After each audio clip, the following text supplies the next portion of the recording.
What do you know about cognitive dissonance? It's the art of holding two conflicting thoughts at one time without either one taking over you. Today, I was thinking about that. I was actually experiencing it because, as many of you know, I have a son who is severely autistic and mentally disabled, and he has a neurological, um, a, I guess you call it, is it not a syndrome? It is yeah, it is. It's called the Vermeer syndrome. There's maybe 1,800 people in the world who actually have this. And he was diagnosed with this maybe 2, 3 years ago when he was 28, 29.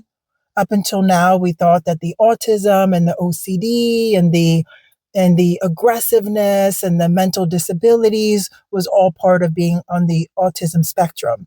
However, a few years ago, neurologically, he was losing his mobility. Now, I've known about the syndrome that he has, and he's very well prepared for this. And this is where cognitive dissonance comes in.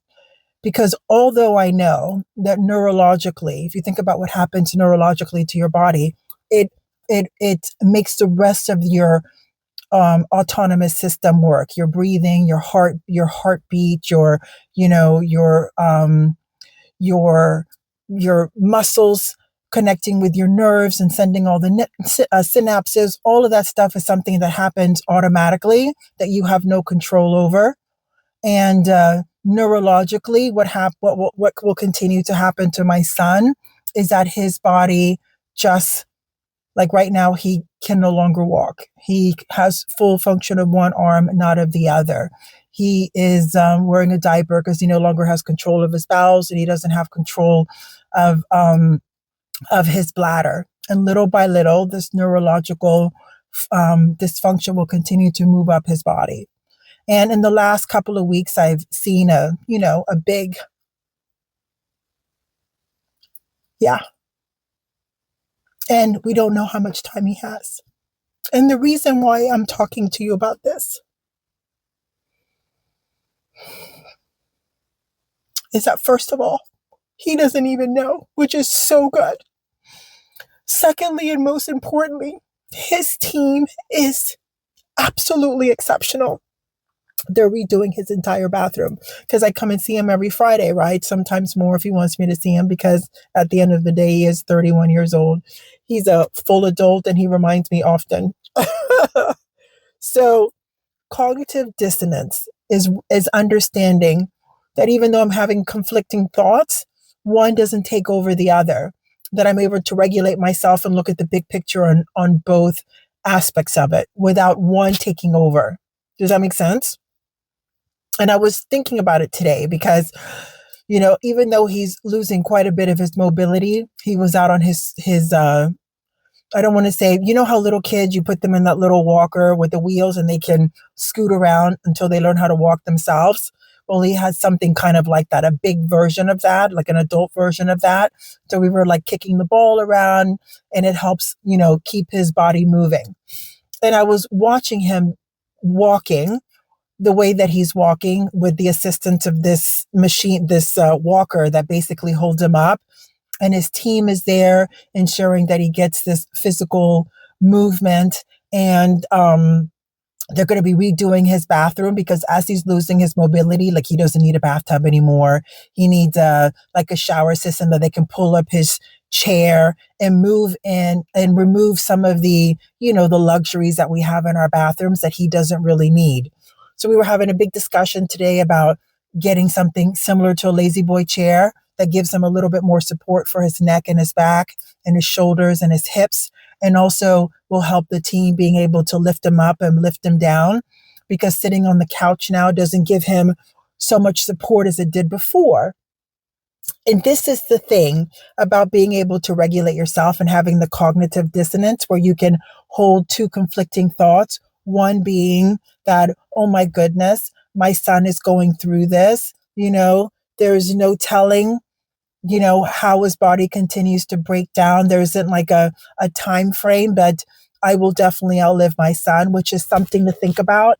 And on the other side, he's so freaking happy we're playing kind of soccer, and the team is hiding the ball up in different areas of a common room, and he's picking it up, one, to make it fun and exciting, two, to it's physical therapy exercise, but he doesn't know that.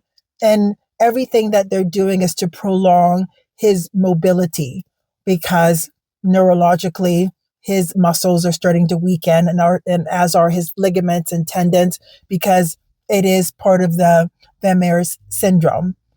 And I'm getting ready to go home now. And since I see him every Friday, I was kind of obviously very much overwhelmed, because we're talking about the next stage and making sure that everything's prepared. And it puts me in my feelings, right? Because I am his mom and it's my child. And, no parent wants to think about this. At the same time, we have everything ready for him. His team has everything ready for him as he continues to, move down the path of his life that he has. And cognitive dissonance is that ability to be able to hold two conflicting thoughts, to be able to self-regulate. And that is all part of being accountable and responsible to yourself, being able to look at big pictures and have a big picture of what's going on, and also take the accurate steps to ensure that you or the people that you love and you take care of are going to be able to have the best quality of life. And that's the thing, right? I'm the mom. This is my son. It makes me sad that these things are happening to him, of which he has no control. Neither do I. And at the same time, ensuring that moving forward, everything that he needs is ready for him. And this can be applied in every aspect of your life. It can be in your relationships. It could be in your mental health. It could be regarding your own physical health and physical well-being. It could be an understanding how do you become more accountable and responsible for yourself, whether it's learning how to express your wants and needs and desires and establishing a boundary. It's about cultivating deeper and better relationship with yourself first and foremost, and those around you. So there's an aspect of this cognitive dissonance that makes you understand the ability to hold two thoughts at the same time, two conflicting thoughts, and also be able to plan on how you want the outcome to be to the best of your abilities.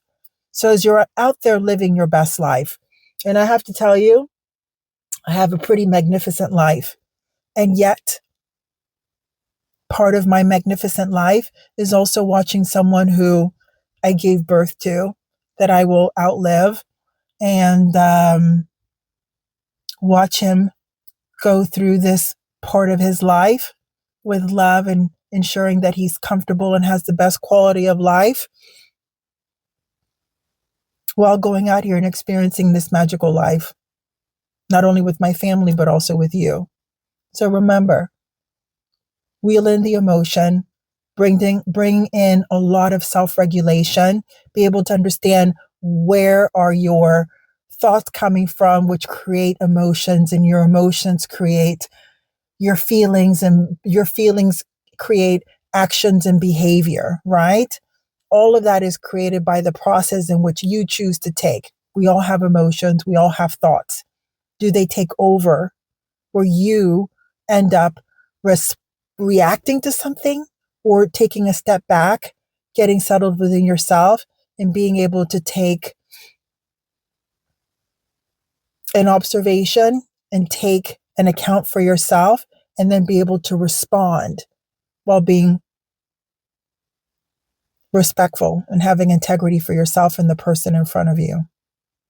Cognitive dissonance allows you to see this in every aspect of your life. And the more and more I experience life, the more I recognize that you and I are in complete control of how we choose to react or respond to every aspect of our life. Thanks for listening. I really appreciate you guys. I had a tough moment, but just being able to talk like that helps me regulate myself and helps me see two sides of the same coin. Pussily Puss.